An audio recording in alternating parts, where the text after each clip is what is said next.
the handout, or I'm not giving you these yet? Still need to hand these out.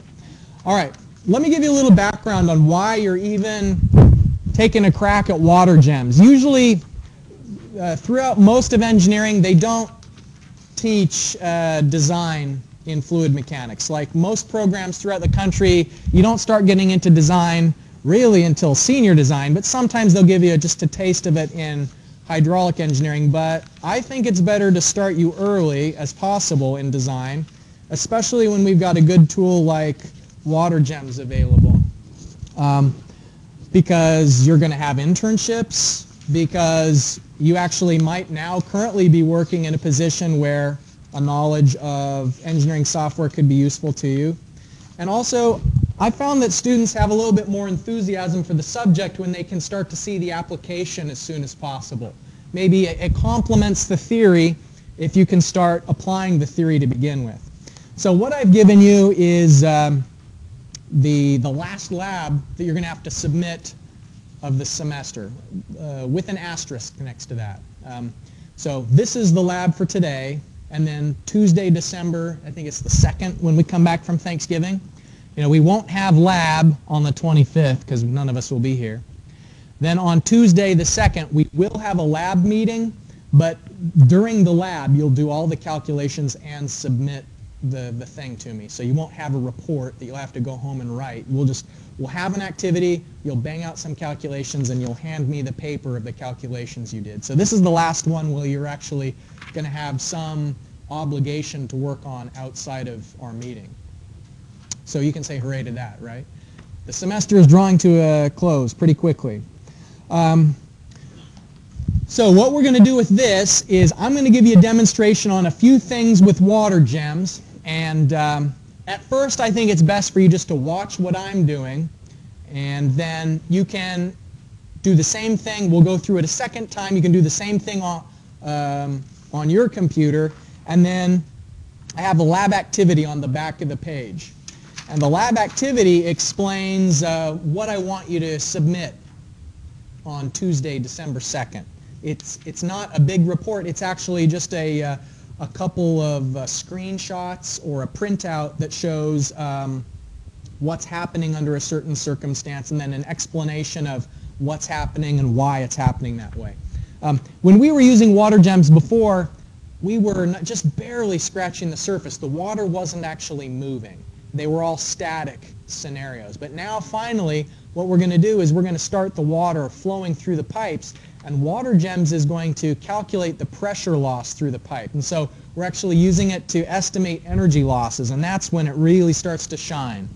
All right, so I'm going to dim the light so it's a little bit easier for you to follow along as I do these things. I'm going to demonstrate, during the in-class demonstration here, I'm going to review some of the preliminary things that you remember from the first time we did WaterGEMS, and then demonstrate a couple of new tools. So I'm going to create a new project, and as a reminder, one of the first things we always do when we're starting the program is checking the unit system, meaning do we want British gravitational units, or are we going to have SI units? So here it's just started. I want to make sure this is recording. All right, it is. So tools, options, and I'm going to check to make sure that my units are in BG, because the handout that I've given you here, anybody seen that water tower before on the way to Cincinnati? The Florence Y'all water tower? All right. It's a famous water tower for the people of Florence. Since it's in the U.S., we're going to do this one in U.S. customary. Click OK, and then actually close and start again. I'm just overcautious maybe about making sure the unit system, we're starting the project from the very beginning with the units being in BG units or US customary rather than SI. If you want, you can follow along, but it's okay to just watch this first time too.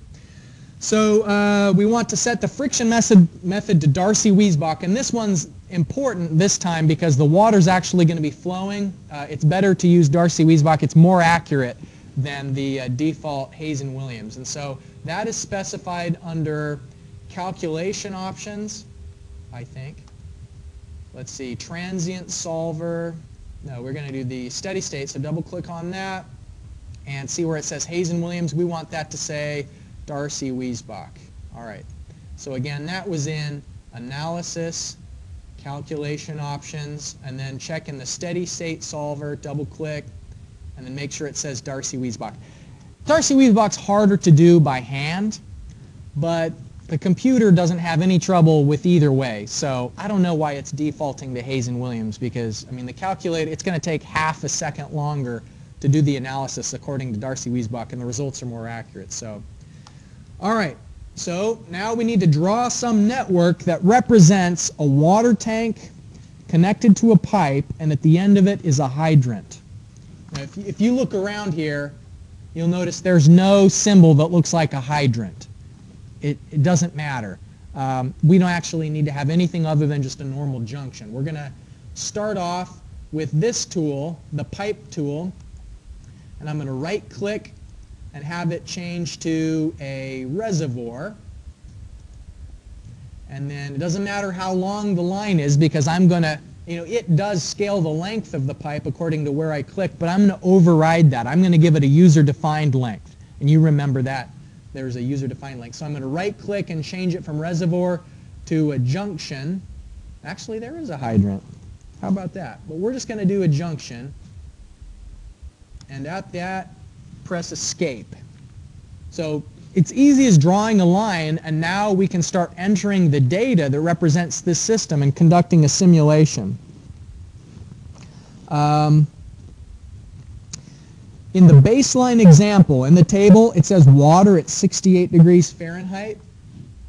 Let me make sure that that is the fluid that it's going to be assuming.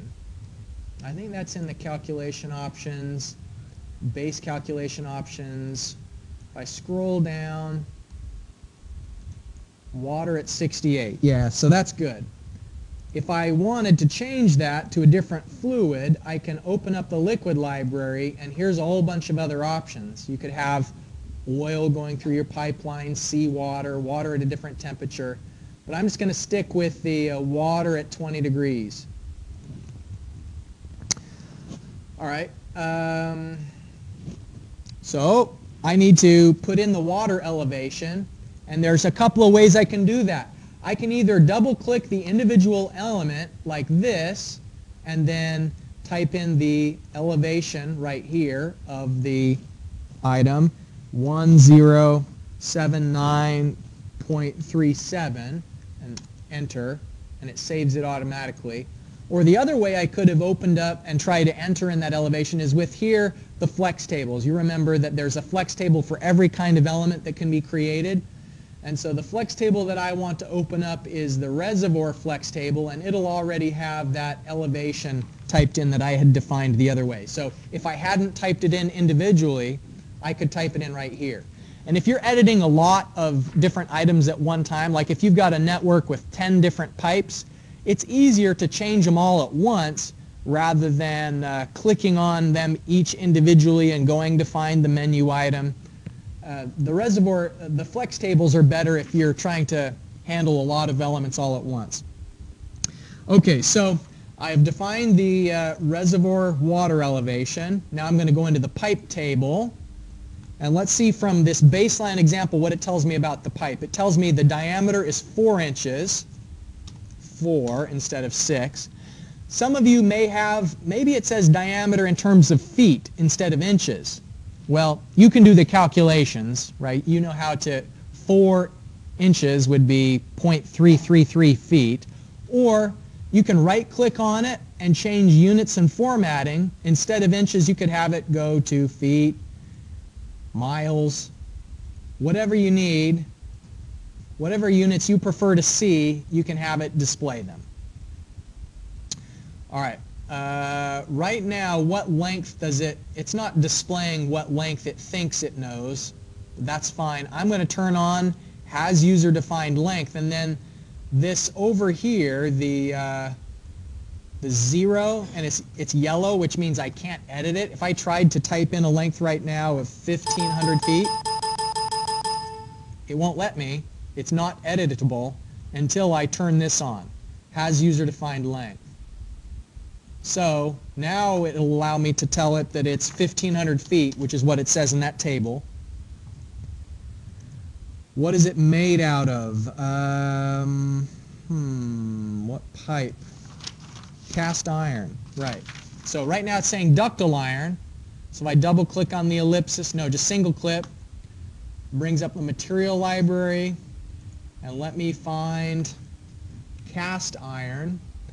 And the reason why it matters what is it's going to be changing the roughness coefficient. Like right now it's ductile iron, and so let's look at what are the properties it has in its mind about ductile iron. So here is ductile iron. It has a Manning's N, a Hazen-Williams C, and it's this roughness height.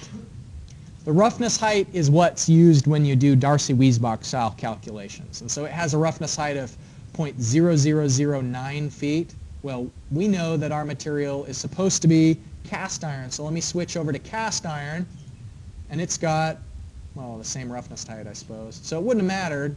Sometimes it will. If we have a concrete pipe, you're going to have a different roughness height. So cast iron. So we've got the correct material type. We got the correct water. We got the right length. I've got two more things I need to do. And they're both on the junction. So here at my junction, I need to define the elevation, and then I need to tell the system how much water I'm sucking out of the junction. So let me go to the junction table. And the elevation of the junction from the drawing, it tells me it's 925.8 feet. And then the water is in demand collection. It's such a bad name for where you're telling it how much water is needed. But under demand collection, if you click on there, then you can give it a fixed demand of 180 GPM. All right, so now it's got that demand collection there. And as soon as I close that, I can run the simulation. Remember that to run the simulation, you click on the compute button, and it'll give me an error message if I've forgotten anything along the way. Let's click that. Green is good. Seems like everything's fine. It balanced out. Flow supplied means that it's sucking 180 gallons per minute out of the reservoir. Flow demanded is it means it's coming out of the junction. So what I want to know is what's the pressure at the junction? Because during when a house is on fire, you want a fire truck to be able to have enough pressure to fight the fire. And so the minimum amount of water pressure during an event like a fire is 140 kilopascals. So let's see if that is going to work out. Let's find out what's the pressure at that junction. So I can open up the junction table, and it will tell me the pressure in PSI. Well, I don't really think in PSI. I think in kPa. So I can right-click, and even though this is being, the whole system is in BG units, I can still change the units of pressure over to kPa if I want. It's not going to mess anything up. kPa. Okay. 342. So we're fine. That's above the 140 minimum that is a typical water pressure that's needed during a fire event. So we can get 180 gallons per minute out of that hydrant and still maintain the 342 kPa. So what does that mean from an engineering perspective? Well, we might as well make that pipe a little bit smaller. So just for giggles, let's change that pipe diameter and see, what was the pressure before? 342? Was it? I got a real short memory. All right, 342. So we're going to have the pipe diameter and the pressure. Okay, so the diameter right now is it 3 inches? 4 inches. Okay, 4-inch pipe, and the pressure is 342 kPa. Like optimization, here's engineering. It's designing something. It's finding the smallest and cheapest solution that'll meet the criteria. And our criteria is that pressure has to be at least 140 kPa. And if we're delivering more pressure than that, we're wasting the client's money. So let's optimize that pipe diameter. Let's let's save the client money by changing that pipe diameter to make it a bit smaller. So if I open up the pipe table and I say instead of a 4-inch diameter, well, what happens if we use a 3-inch diameter? And then I'll execute the model again, clicking on that green arrow, compute. Let's see what the pressure is for the 3-inch pipe. I'll open up the junction table. Oh, negative 60 kPa. That's not going to work. All right? So actually, if the next commercially available pipe diameter is 3 inches, negative 60 kPa tells us that we have verified 4 inches is the appropriate pipe diameter for this application. Well, what if we could find and tried a 5-inch pipe diameter?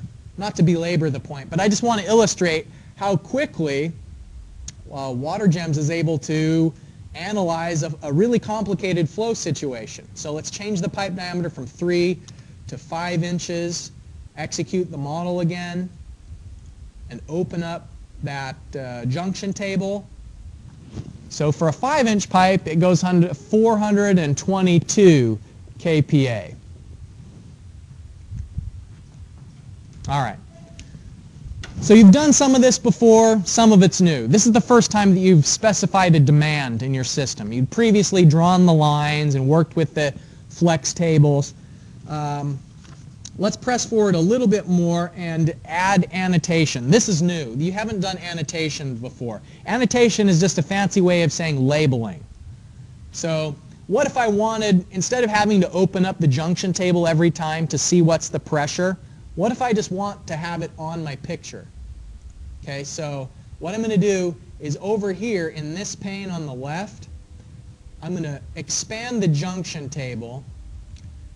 See where I did that? And I'm going to right-click on the word junction, and it's going to be a new annotation. And so the field I want to annotate is going to be, if I scroll down to pressure, and for the prefix, I'm going to have just P equals, and then it's going to put in the pressure, and then %U is just code for it to tell it what is the units. And then if I give an offset of 0, 0, that means it's going to do it right on top of that dot. I don't want it to be right on top of that dot, so I'm going to have it over a little and down a little. So I'm going to have it over 4 feet and down negative 4 feet. Let's see, apply that and see if it's in a good spot. It's fine. So let me zoom again to the extent. So the nice thing about the annotation is now I can change something. I can change the pipe diameter, and I can even leave this table open while I execute my model. Like if I want to go back to 4 and execute, it's automatically going to change that label there, and we see what the new pressure is. So annotation is labeling, and you can annotate not only just the junction, but watch, I can also annotate the pipe. Same thing, I'm going to right-click on the word pipe, new, annotation, and I'm going to choose what field I want. Maybe I want to annotate the diameter of the pipe, and so I'm going to have D equals for the prefix. That doesn't have to be there, but I like to put the variable labels on just to make it clear what's being annotated. And so for the offset, maybe I want it to be negative, I better go for negative 10 to get it underneath, just a guess. Apply, and there it is, D equals 4 inches. What's another thing I could annotate? I could annotate the pipe length. So sometimes it's hard to find which one. Length, I don't know if I want length or user-defined length. Probably length will be all right. So length is going to be, oh wait, I need to do another one. I need to pipe, right-click, new, annotation. Okay, so length, L equals, and this one I'll do at Y offset of negative 15. Apply. There it is. Length is 1,500 feet.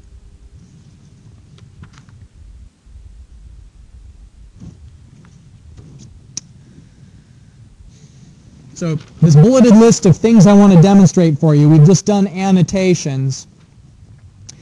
let's open up a flex table because sometimes you don't have the column in the flex table that you need. So let me open up the pipe flex table and illustrate how you can change which columns you get to see. So for example, right now it's displaying the Hazen-Williams C.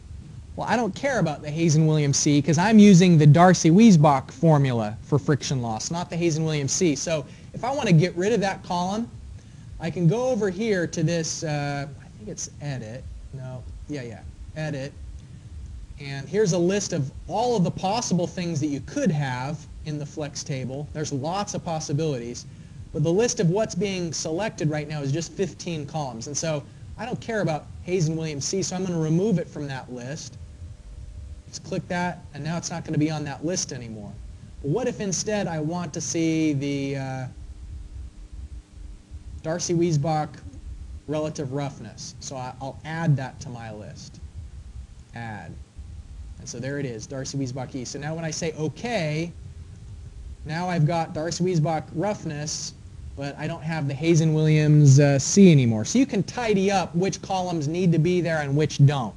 And sometimes, especially when you're first installing the software for the first time, you may not have all the columns that you need. And so you have to go in and use that Edit button to get access to them. Because they're there. You just need to switch on access. Okay. Last thing is screenshots. And this is how you're going to submit the lab report. Start up Microsoft Word. In the lab activity, what I ask you to do is analyze your system under a variety of conditions, like change the pipe length and find out what does that do to the pressure at the junction. And the way you're going to turn that in is I just want you to give me a picture of it. And so I've got a Word document, and if I go back over here, here is the work that I'm doing, and there's a button on your screen that's Print Screen. So look for that button. I'm just going to push that button right now, the Print Screen button. I pushed it. Now I'm over here in Word, and I'm going to do Paste. And it's pasting a screenshot of what I was looking at before. Well, I don't need to see the whole screen, so I'm going to crop it. If you click on the image and then go over here to Picture Format, then it brings up the Crop tool. I click on Crop, and then that allows me to sort of get rid of those elements that don't need to be visible in the submission. So now I could just have it here. And so, you know, we could have this is the baseline condition.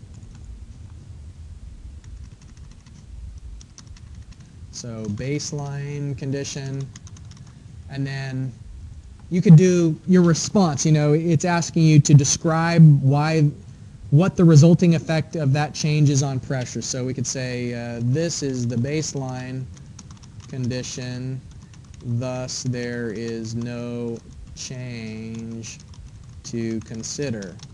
Blah, blah, blah. You're going to be able to change something like we want to make the pipe longer. What's the effect on pressure? So to make the pipe longer, you just go into the pipe table. We change it from 1500 to 2500. Execute the model. And look, it's showing the new pipe length is, oh, we changed the diameter. 2,500 feet is too big for a diameter. How is that? Actually, I think maybe the annotation is wrong. Let me go to the annotation for pipe. Oh yeah, I've got two length ones. I should change one of these. Edit. This one is supposed to be diameter. There we go, diameter. Now it's fixed. Okay, so I do another screenshot, push the print screen button, go over here to Word. So condition A. Change the pipe length to 2,500 feet. I paste in the screenshot with Control V, or you can use the paste button up here on the ribbon. I'm going to crop the image. the crop button, crop it down, and then I can start typing up the short answer for parts B and C. All right, so I said that some of you could just watch this and I'd go through it a second time from scratch. Let's all do that. Let's set up the baseline condition together, including the annotations if you haven't done that yet. And then we can use the remainder of the time that's available just for you to actually start on the lab, you know, for you to start doing condition A, B, C, D, and E, and so on. All right. So before we start that, before we start setting up the baseline together, are there any questions or concerns about what you've seen me do so far? Remember that this is being recorded so that when you're working on this later on, if you can't remember how to do a certain spot, you just review the video. Okay, so I'm not even going to save this. I should have saved my work earlier in case the program crashes or something, but I'm not going to because we're starting over. New file. Check the options to make sure that where units are set as US customary. I'm going to check the calculation options to make sure that it's set at water and not mercury. So here we are, water at 68 Fahrenheit, good. I'm going to make sure that instead of Hazen Williams, I want Darcy Weisbach. All right, so the preliminaries are set. I'll draw the network elements. So you go over here to the Draw tool, Pipe, right-click, and have a reservoir. Drop a reservoir, right-click, and have a junction. Drop the junction, and then press Escape.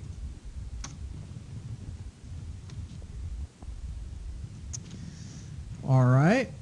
Now we need to start putting in the data about the system, starting with the reservoir. We'll work from left to right. We need to give the reservoir an elevation. So here I'm going to type in the reservoir elevation as 1079.37 feet. Okay, the next thing is I need to define the pipe. So I'm going to go into the pipe table and define both the pipe diameter, the pipe material, and the pipe length. So the diameter should be 4 inches for the baseline condition. The material should be not ductile iron, but cast iron. And then the only way I can edit the length is I have to turn on the Has User Defined Length button.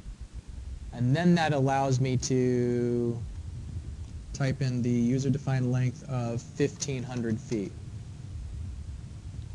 So the pipe is defined.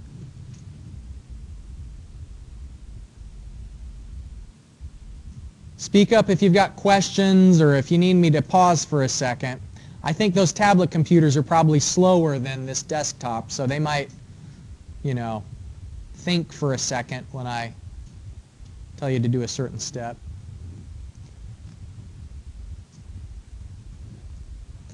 Last thing is to define the junction parameters. There's two things about the junction. We need to tell it the elevation and the demand. So let me open up the junction flex table. The elevation of the junction from the drawing, it says it's 925.8 is the elevation of that hydrant. And then how much water we want to suck out of that junction is under demand collection. So click on demand collection, and then that little dot, dot, dot pops up, and we want that. And that's where you can type in it's 180 GPM. It's a fixed demand. Close that. Okay. So we could right now do the execute and it would start calculating the pressure at the junction, but let's set up the annotation first for no reason. Let's just do the annotation before we execute the model. Okay, so what should we annotate? Let's annotate the pipe material first. So right click on the word pipe, and then we're going to do a new annotation.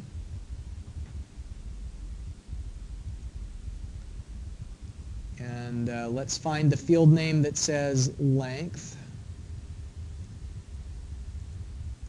And for a prefix, we'll say L equals. And then if we just click OK or apply, it's going to put it right on top of the pipe, which is kind of a little bit sloppy. So I'll do a Y offset of -10 feet and see where that puts it. Maybe we could do -9, so I'll change it, -9, apply, brings it up a little, -8. You can play around with, and that's just where it sets it at first. I mean, you can click and move it around wherever you like. See how I'm moving it like so. I don't need that pipe label on. I'll turn off the pipe label. All right. So let's do a new annotation. We've got the length. Let's also give it the diameter. So right click on the word pipe, new, annotation, and choose from the field name where it says diameter, and D space equals space, and we'll give that an offset of -13. Apply. Okay.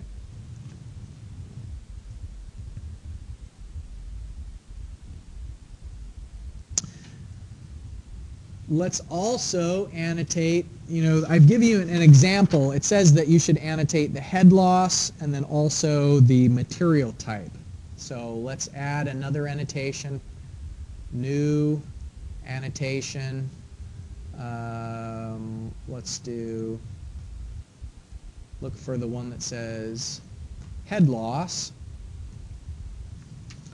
So HL, head loss is how much energy is lost as the water flows through the pipe. It's due to pipe friction. The resistance of the water in contact with that rough pipe surface. A certain amount of energy is being lost as it flows. So that's what head loss is. Head loss equals, and click apply. Oh, did it right on top there. And it is empty so far because it hasn't calculated. Head loss is a calculated quantity, and we haven't executed the model yet. I'm going to have it be at an offset of 8, so it'll be above the line. Apply. There it is. So NA just means it's not yet applicable because it hasn't. Since we haven't calculated the model, it doesn't know what the head loss is until we click that green arrow. Then it'll automatically fill in what the head loss is. Okay, and then the last thing we're going to annotate, new annotation for the pipe, is the material type. So if you scroll down to material, it should be obvious because it's going to say, so we don't have to put any prefix or suffix on there. We'll just have it be above at 14, cast iron. Okay, so now we've got all 4 of those pipe elements annotated. I'm going to turn off the reservoir label because since there's only one reservoir, it doesn't matter that this is reservoir 1. So I'm going to turn off that label for the reservoir. Right click on reservoir, and we're going to add a new annotation there for the elevation. So scroll down to elevation, and we'll give it the prefix ELEV. And I'll give it a little bit of an Y offset to get it so it's not right on top of the symbol. I'll give it a Y offset of 7 and apply. I'll move it over to the left also because it seems like it's starting to overlap with those. So I can give it an X offset of maybe -10. There it is. Pretty good. And then the junction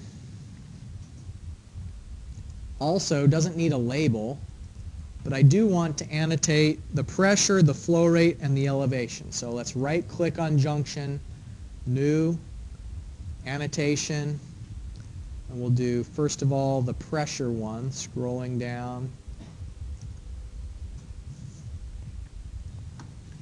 P equals, and this is also going to say not applicable because it hasn't yet calculated the pressure. So when I apply, see how it says not applicable? I also need to give it an offset so it's not right on top of the symbol. So I'll give it 5, should get it out of the way. All right. Right click, we'll do another annotation for the flow rate. So scroll down and find where it says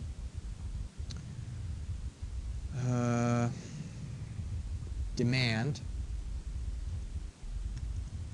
So Q is the symbol that's usually given to flow rate. And I will do that 5 as an X offset and -8 for the Y. And right click on the junction. We have one last, give it the elevation annotation. So for the prefix ELEV equals, I'll give it 5X and then -13 for Y. It needs a little more Y. -15. Good. Okay. And then last of all, when I click the green button, it's going to do all the calculations, then all of these not applicable is going to change to the actual value. So I click that, and there it is. It's got the pressure, it's got the flow rate, elevation. This is the baseline condition. All right, so what I'm going to do now, most likely some of you got hung up on one thing or another. I'm going to circulate around the room and answer questions. I'm going to pause the recording here because basically, okay, here is how to change the display precision. You go to Tools, Options, Units, and right now the pressure is just showing 50 psi. So if I scroll down to pressure, I can have it show 1 extra significant digit. Click OK, and now it's saying 49.7. So that's how you can get it to display the extra precision.